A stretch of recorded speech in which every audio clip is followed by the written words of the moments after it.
بہت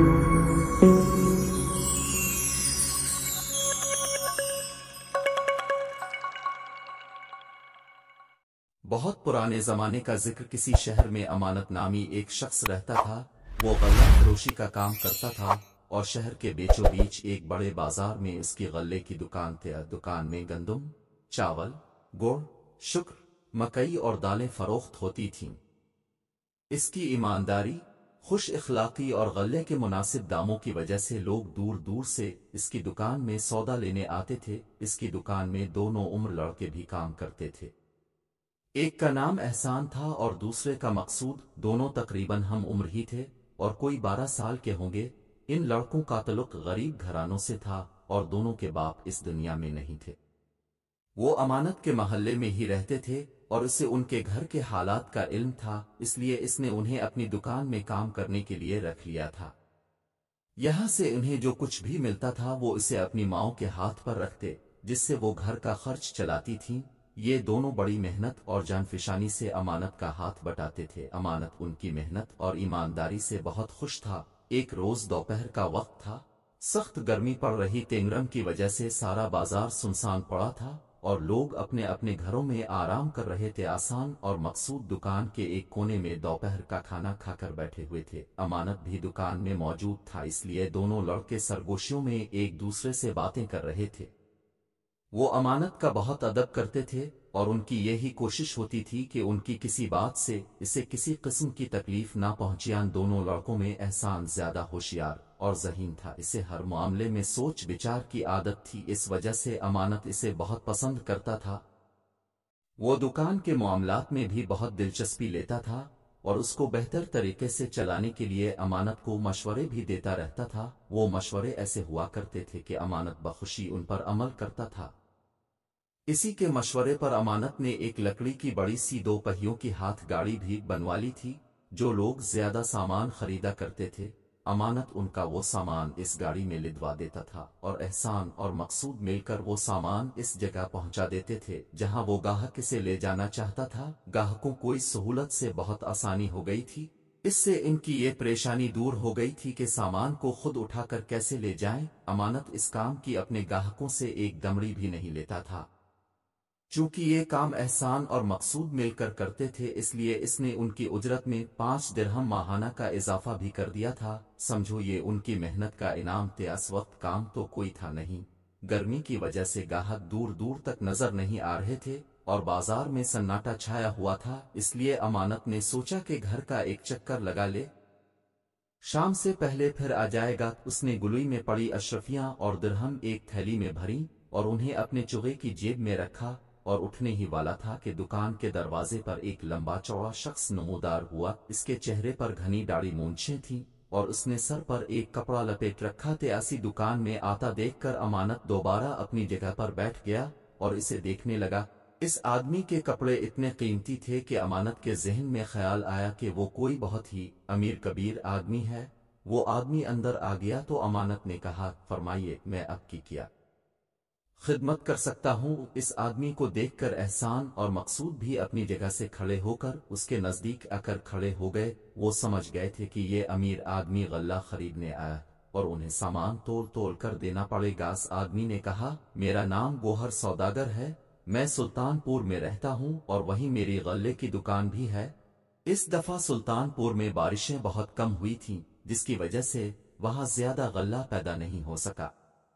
یہی وجہ ہے کہ مجھے اتنی دور سے آپ کے پاس آنا پڑا۔ مجھے کسی نے بتایا تھا کہ آپ ایک ایماندار آدمی ہیں اور آپ کی چیزیں بہت اچھی ہوتی ہیں اور ان کے دام بھی بہت مناسب ہوتے ہیں۔ مجھے بڑی تعداد میں غلہ درکار ہے، کیا اتنا زیادہ غلہ مجھے مل جائے گا؟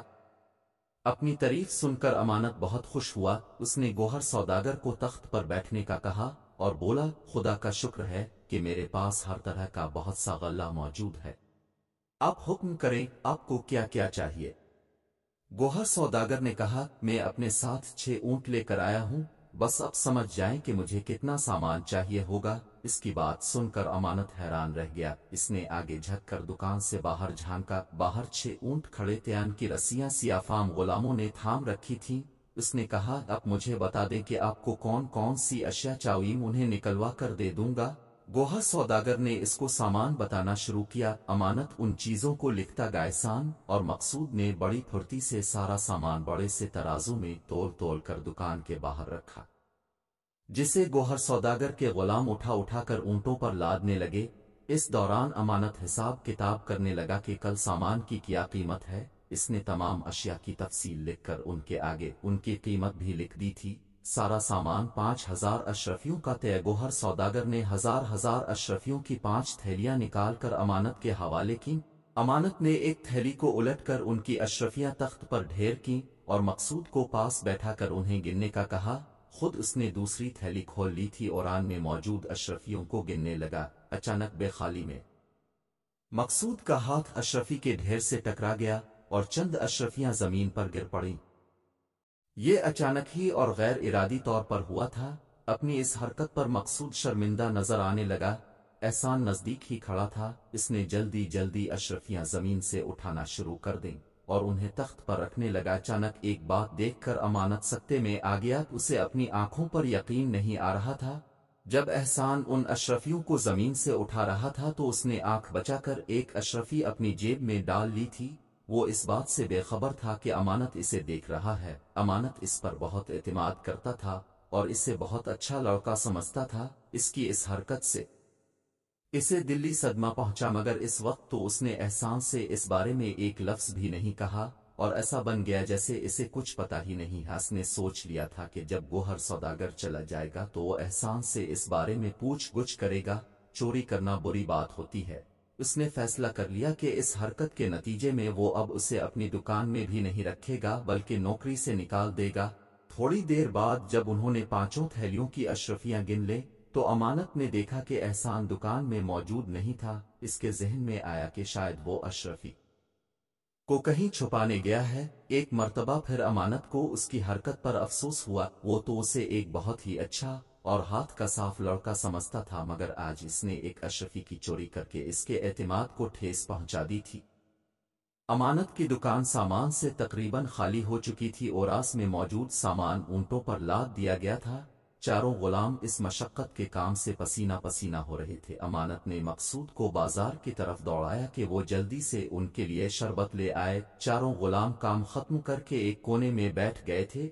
मकसूद जल्द ही ठंडा और खुश जायका शरबत ले आया और मिट्टी के आबखोरों में डालकर सबको पेश किया। अभी वो लोग शरबत पी ही रहे थे कि अमानत की नजर दूर से आते हुए एहसान पर पड़ासी देखकर अमानत को एक मर्तबा फिर वो वाकया याद आ गया जब एहसान सबकी नजर बचाकर एक अशरफी अपनी जेब में डाल रहा था। इसकी इस हरकत पर अमानत को दोबारा अफसोस होने लगा। वो उन दोनों लड़कों को अपनी औलाद की तरह चाहता था।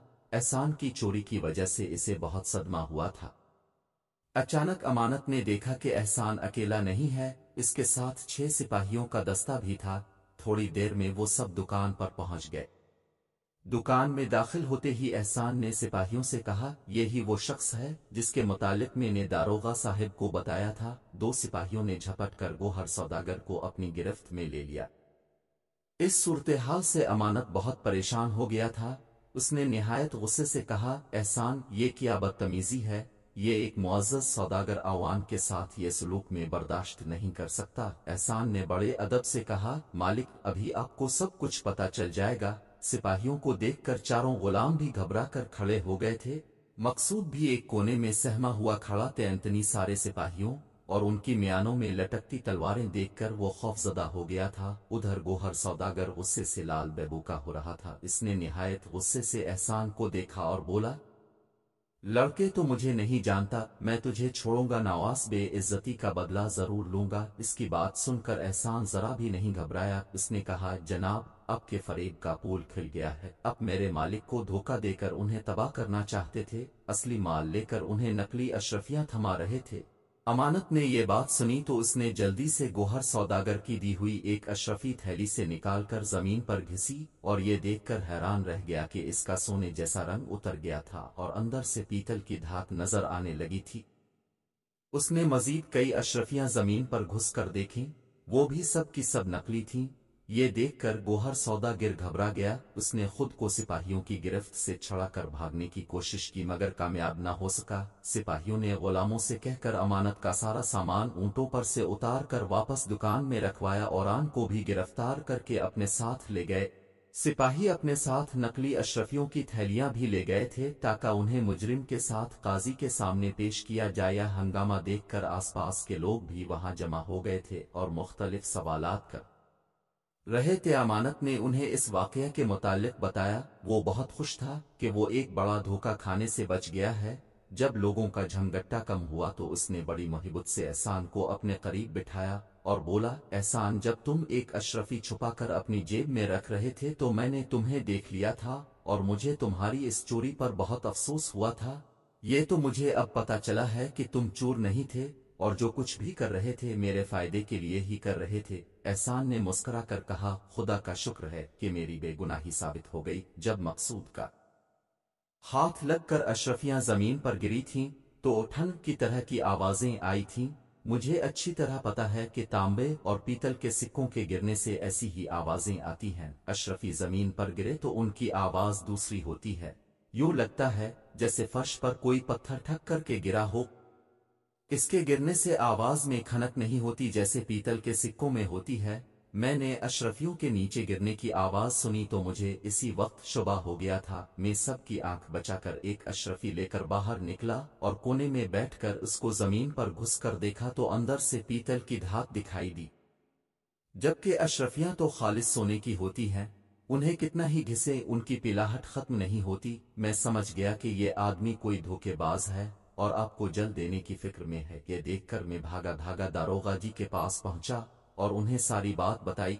उन्होंने गौर से मेरी बात सुनी और सुनकर मुझे शाबाश दी। फिर उन्होंने अपने सिपाही मेरे साथ कर दिए ताकि वो इस नौसरबाज को पकड़ सकें। एहसान, मैं तुम्हारा मशकूर हूं कि तुम्हारी अक्लमंदी की वजह से मैं एक बहुत बड़े नुकसान से बच गया हूं।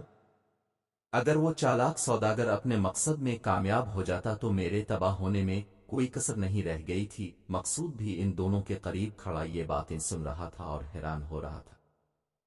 इसके गिरने से आवाज में खनक नहीं होती जैसे पीतल के सिक्कों में होती है। मैंने अशरफियों के नीचे गिरने की आवाज सुनी तो मुझे इसी वक्त शुबा हो गया था। मैं सबकी आंख बचाकर एक अशरफी लेकर बाहर निकला और कोने में बैठकर उसको जमीन पर घुसकर देखा तो अंदर से पीतल की धात दिखाई दी। जबकि अशरफियां तो खालिस सोने की होती हैं, उन्हें कितना ही घिसे उनकी पिलाहट खत्म नहीं होती। मैं समझ गया कि ये आदमी कोई धोखेबाज है और आपको जल देने की फिक्र में है। ये देखकर मैं भागा भागा दारोगा जी के पास पहुंचा और उन्हें सारी बात बताई। उन्होंने गौर से मेरी बात सुनी और सुनकर मुझे शाबाश दी। फिर उन्होंने अपने सिपाही मेरे साथ कर दिए ताकि वो इस नौसरबाज को पकड़ सकें। एहसान, मैं तुम्हारा मशकूर हूं कि तुम्हारी अक्लमंदी की वजह से मैं एक बहुत बड़े नुकसान से बच गया हूं। अगर वो चालाक सौदागर अपने मकसद में कामयाब हो जाता तो मेरे तबाह होने में कोई कसर नहीं रह गई थी। मकसूद भी इन दोनों के करीब खड़ा ये बातें सुन रहा था और हैरान हो रहा था। उसे इस बात की बहुत खुशी थी कि इसका दोस्त एक अक्लमंद लड़का है। अमानत तो एहसान से बहुत ही खुश था। उसने इस बात पर अफसोस का इजहार भी किया था कि इसने नाहक इस पर शक किया था। इस खुशी में इसने दोनों लड़कों को 10-10 दिरहम भी दिए और कहा कि अगले हफ्ते मेला शुरू हो रहा है, ये रकम तुम दोनों वहां खर्च करना और मजे से घूमना फिरना और जो जी में आए खाना पीना। दोनों लड़के खुश हो गए। अगले दिन अमानत की दुकान पर शहर का दारोगा आया और आते ही एहसान के बारे में पूछा। अमानत ने एहसान को बिलाकर उसके सामने खड़ा कर दिया। दारोगा ने शफकत से इसके सर पर हाथ फेरा और बोला, तुमने एक बहुत बड़ा कारनामा अंजाम दिया है। इस मुजरिम को काजी की अदालत में पेश कर दिया गया है और काजी साहब ने इसी सिलसिले तुम दोनों को अदालत में तलब किया। वो इस वाक़ये की तफसील जानना चाहते। आओ, आसान था तो बचा ही। काजी का नाम सुना तो घबरा गया, मगर अमानत ने इसे दिलासा दिया और बोला, घबराओ नहीं, मैं भी तो तुम्हारे साथ चल रहा हूँ। अमानत ने दुकान बंद की और दोनों लड़कों को साथ लेकर दारोगा जी के साथ काजी की अदालत में पहुंच गया। गोहर सौदागर कटहरे में सर झुकाए खड़ा था। थोड़ी देर में मुकदमे की कार्रवाई शुरू हुई। पहले अमानत ने तफसील बताई, फिर एहसान ने पूरा वाकया सुनाया। اس کی بات سن کر قاضی سمیت وہاں سب لوگ اس کی ذہانت پر اش کر اٹھے۔ جرم ثابت ہو گیا تھا۔ گوہر سوداگر کو اسد روک اور 10 سال قید کی سزا سنا دی۔ گاس کے بعد قاضی نے احسان سے کہا، لڑکے احسان، میں تمہاری ذہانت سے بہت متاثر ہوں۔ تمہاری اگر صحیح تعلیم و تربیت ہو تو تم بڑے ہو کر ایک بہت اچھے اور قابل انسان بن کر ملک کی خدمت کر سکتے ہو۔ ہم نے پتہ کروا لیا ہے کہ تمہارا تعلق ایک غریب گھرانے سے ہے، جس کی وجہ سے تم اتنی کم عمری میں محنت مزدوری کرنے پر مجبور ہو گئے ہو۔ تمہارے اس کارنامے کے صلے میں نے فیصلہ کیا ہے کہ سرکاری خزانے سے تمہیں 5 سال تک 200 درہم ماہانہ وظیفہ دیا جائے گا۔ میں تمہارے مالک امانت کو بھی یہ حکم دیتا ہوں کہ وہ تمہاری اچھی تعلیم کا بندوبست کرے۔ فارغ وقت میں تم اس کی دکان پر کام کر سکتے ہو، جس کا معاوضہ وہ تمہیں ادا کرتا رہے گا۔ قاضی کی یہ بات سن کر احسان کو ذرا خوشی نہیں ہوا۔ بات قاضی نے محسوس کر لی تھی۔ اس نے حیرت سے پوچھا، تم خوش نہیں ہو لڑکے؟ میں خوش تو ہوں مگر زیادہ نہیں، احسان نے بڑی صاف گوئی سے کہا۔ اس کی وجہ کیا ہے؟ قاضی نے حیرانگی سے سوال کیا۔ انعام کا حقدار میرا دوست مقصود بھی ہے۔ اگر اس کا ہاتھ لگنے کی وجہ سے اشرفیاں نیچے نہ گرتیں تو مجھے ان کی آواز بھی سنائی نہیں دیتی، اور مجھے پتہ بھی نہیں چلتا کہ اشرفیاں نقلی ہیں۔ دیکھا جائے تو اصل کارنامہ مقصود کا ہی تھا، جس کی وجہ سے اس سوداگر کی چالاکی کا پردہ چاک ہوا۔ احسان کی بات سن کر عدالت میں موجود سب لوگ اس کی دوستی کے اس اظہار پر بہت خوش ہوئے۔ قاضی نے مسکرا کر کہا، شاباش لڑکے، تم نے بہت اچھی بات کی اور اپنے دوست کو نہیں بھولے۔ اب ہمارا یہ بھی فیصلہ ہے کہ تمہارے دوست مقصود کو بھی اتنا وظیفہ ملے گا جتنا تمہیں ملے گا، اور وہ بھی پورے 5 سال تک۔ اس کی پڑھائی لکھائی کی ذمہ داری بھی تمہارے مالک امانت پر ہوگی۔ اس کے ساتھ ہی عدالت برخاست کی جاتی ہے۔ سب لوگ اٹھ کر جانے لگے تو مقصود احسان سے لپٹ گیا۔ اس کی آنکھوں میں آنسو تھے۔ امانت نے بھی احسان کو گلے سے لگا لا۔ اس کے بعد ان دونوں لڑکوں کے دن پھر گئے۔ وہ صبح سے لے کر دوپہر تک پڑھنے کے لیے ایک مکتب میں جانے لگے۔ وہاں سے واپسی پر وہ امانت کی دکان پر کام کرتے۔ دونوں کی مائیں بہت خوش تھیں، کیونکہ قاضی کے دیے ہوئے وظیفے کی وجہ سے ان کی غربت دور ہو گئی تھی۔ پھر امانت کی دکان پر کام کرنے کے بھی انہیں پیسے ملا کرتے تھے۔ ان کی ماؤں کی دوسری خوشی یہ تھی کہ ان کے بچوں کی تعلیم کا بھی بندوبست ہو گیا۔ امانت بھی بہت خوش تھا۔ اس نے فیصلہ کر لیا تھا کہ احسان اور مقصود جب بڑے ہو جائیں گے تو وہ ان کو بھی غلے کا کاروبار کروا دے گا، اور اس نے ایسا ہی کیا۔ دونوں لڑکوں کے پاس بہت ساری رقم جمع ہو گئی تھی۔ چند سالوں بعد اسی رقم سے امانت نے انہیں اپنے پڑوس میں ہی 2 دکانیں کھلوا دیں۔ ایک دکان احسان کی تھی اور دوسری مقصود کا۔ امانت کو دیکھ دیکھ کر انہوں نے کاروبار کے طریقے سیکھ لیے تھے۔ وہ امانت کی طرح ہی ایماندار اور خوش اخلاق تھے۔ ان کی تعلیم بھی مکمل ہو گئی تھی، اور یہ تعلیم ان کے کاروبار کو چلانے میں بھی بہت کام، جس کی وجہ سے تھوڑے ہی عرصے میں دونوں دن دگنی اور رات چوگنی ترقی کرنے لگے۔